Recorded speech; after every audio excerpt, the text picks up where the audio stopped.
Welcome back to the Football Terrace. Hit the like, subscribe and the share buttons now. Big transfer news. There is done deals, completed deals, and a number that have been long drawn out sagas coming to a close very, very soon. So lots to delve into, lots to talk about today. Shout out to our title sponsors, StocksFC. Go and get signed up to an account now. The Erling Haaland IPO is still available. 11,500 stocks have sold in him so far. The price per stock is currently £2.89, but this is sure to be a big reward spinner. And as the season is starting to take shape, my personal portfolio is starting now, you see, yielding those profits in green on the right-hand side. But I'm not even in it. I'm not even in it for the profits on the share price. I'm all in it for the rewards, and the rewards start today in, of course, the Community Shield. So make sure you go and get yourself signed up now. As I've mentioned before, build your strategy, work out what you want to do, but it's an amazing platform, and you can win a signed shirt of Erling Haaland if you sign up and deposit into an account today. Scan the QR code or click on the link below. Now, I'm going to go to the done deals to begin with that happened overnight. Ornstein, the completed deal, in fact. David Ornstein has told us that the contract has been signed overnight by Dominic Solanke. The transfer from Bournemouth to Tottenham is over the line. The 26-year-old striker put pen to paper in the early hours on a 6-year deal after doing a medical, and the clubs agree a record Bournemouth sale and a record Tottenham signing worth up to £65 million. And I've said a few times before, and I'll say it again, there are some people that have kind of played this deal down a little bit. I think it's phenomenal work from Tottenham.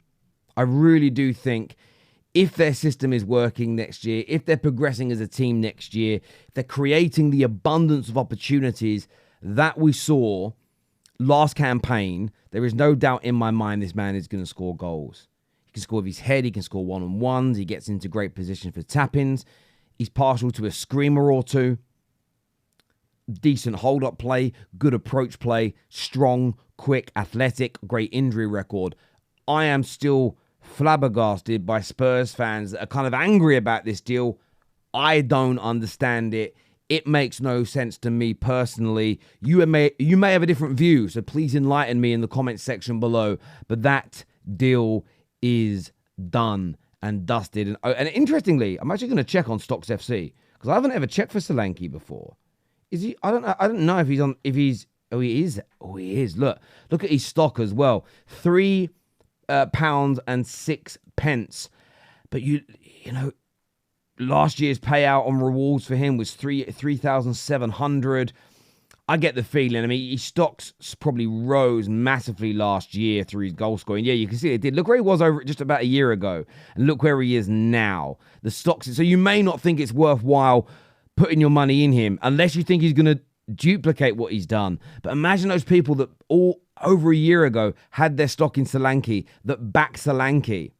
Imagine the return they could make now if people want to buy him. Absolutely excellent purchase possibly there in Dominic Solanke.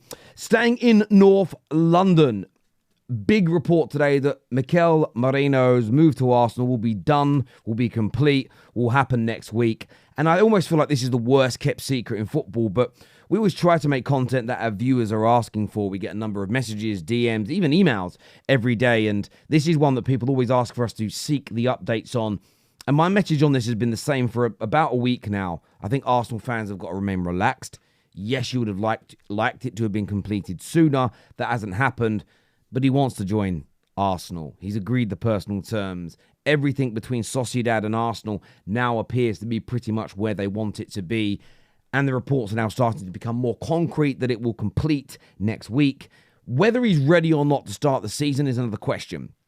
And he may not have been if he'd have done the deal early. He was on holiday until, I think, Monday or Tuesday this week. Would he have had time to prep and prepare? Maybe. But it's going to be a big part of Arsenal's season next year as and when this deal completes. So I think the Gooners out there, you can remain calm. It's going to add to your squad, help balance that midfield, and then it's on to the attacker when Eddie Nketiah leaves. And it looks as though Eddie Nketiah is going to leave. So give us your thoughts and give us your feelings below. Now up to Manchester, involving West Ham United. We know they've signed Todibo. Excellent piece of business. They've done some really good business this year, West Ham. With Fulkrug up front, they've added Todibo, and they're about now to add Aaron Wan-Bissaka. The compensation package, Man United do have a contract. They have to pay him 50% of the final years of the transfer fee. The reports are United have negotiated this down. The next one for West Ham will be AWB, according to Fabrizio Romano. West Ham hope to complete the deal in the next few days. And then Mazraoui will join Manchester United and is expected to follow. And I'm personally excited about just getting this business done. Man United need more technical football players at the club.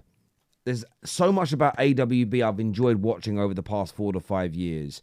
But if we genuinely want to become a more progressive ball-playing team that can handle injuries, can handle rotation, players like AWB have to be phased out.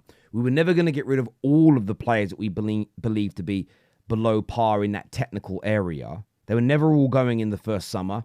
Any Man United fan pushing that narrative, I think, is crazy personally. But it looks as though it's going to get over the line. Now, interestingly, another big story that broke surrounding fullbacks for Man United yesterday. And that was from a Turkish reporter that Man United have held a meeting with Ferdi I think it's pronounced Kadıoğlu. I'm absolutely butchered the name there. I've absolutely butchered the name. I practiced it, right? I even spoke to a Turkish friend of mine and said I'm going to practice how to say it. And here I am. I don't edit these like I say, and I butchered the name. I think the first name is Ferdi. I think it's pronounced Ferdi. And then it's Kadıoğlu. I'm going to have to get Google Translate to play it to me again. I had it down earlier, and then it's absolutely gone. But Man United are linked with him. That's what I would say. Man United are linked with him. And I enjoyed watching this guy at the Euros. Now, I want to be very, very careful here because I don't want to be one of those individuals who gets drawn in on internationals. His name again is Ferdi Kadıoğlu. Kadıoğlu. There we go. I don't know why I struggled to say that a minute ago. I practiced it, and I wanted to try and say it right. Kadıoğlu. Kadıoğlu is how it's pronounced. Ferdi Kadıoğlu. And so I apologize to anyone out there, but I just wanted to say it right. I was saying it wrong earlier today, and I reached out to a few of my friends I grew up with that are Turkish and said, how do I say this name properly? They told me, I practiced it, I pressed the record button, I butchered it. But that's the beauty of YouTube. We're not out here trying to act like we're, BBC One, serious news at 6 reporters, but there we go. Man United could be in for him. The reports state this. Now, I reached out to this journalist and said, do you think this will or could happen? And he said, yes, absolutely. I did ask him what happens if we sign Mazraoui. And he basically just said he hasn't got no information on the Mazraoui deal. All he knows is that Man United are talking fairly intensively with the representation of Ferdi Kadıoğlu. So from my point of view, I'm excited by the idea that we're going to be bringing in at least one fullback. We know Dalot's got that right-hand side now down.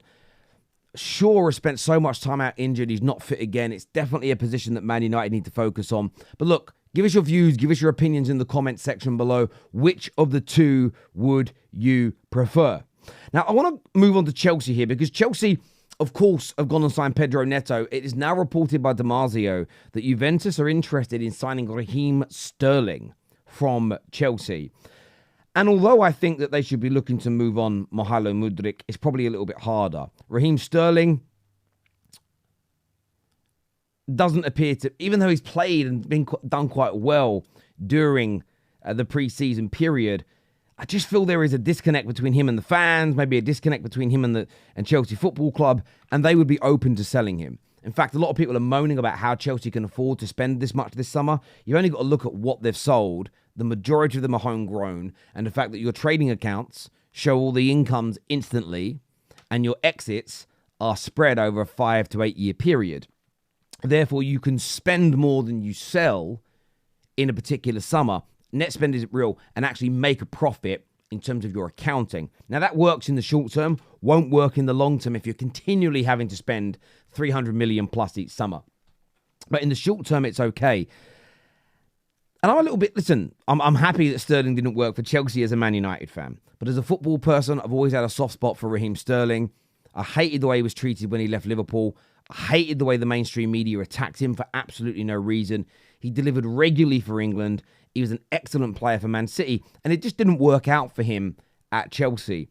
They say a change is as good as a rest. And I think this would be a really good opportunity and a really good move for him. Plus, maybe an extra 20 or 30 million pound of income for Chelsea. It will cover a large part potentially of this Pedro Neto deal.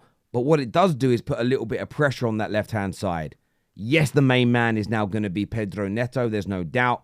Mykhailo Mudryk has to step up. He has to become a better player. He has to start to deliver because Raheem Sterling will be gone. Yes, Palmer can play over there if he needs to, but you're getting to a point now where you're taking away a bit more of that experience. He hasn't been great. I do think he's been better for Chelsea than Mudryk, though. So it puts a little bit of pressure on that left-hand side should Neto pick up an injury for Mykhailo Mudryk to deliver. But I certainly think if Chelsea need to balance those books a little more, it's easier to do that with Sterling than it is Mykhailo Mudryk. As ever, people, give us your views. Give us your comments in the section below. Go and check out StocksFC. I can't stress this enough. We partner with people. I only partner with people whose products I use. I won't partner with some of these products that I don't use, whether it be a shower gel, whether it be a gaming platform in this way, a clothing brand. I will not partner with people that I don't use and consume myself, and I really enjoy it. Remember to be sensible. You can lose money on this if your strategy is wrong, but go and check it out. Scan the QR code now, and yes, it's Kadıoğlu. I'm going to try and remember. I'll probably sound it wrong again now. I do struggle with these names, especially with my dyslexia. But there we go. Listen, people, take care. Goodbye. God bless. Peace.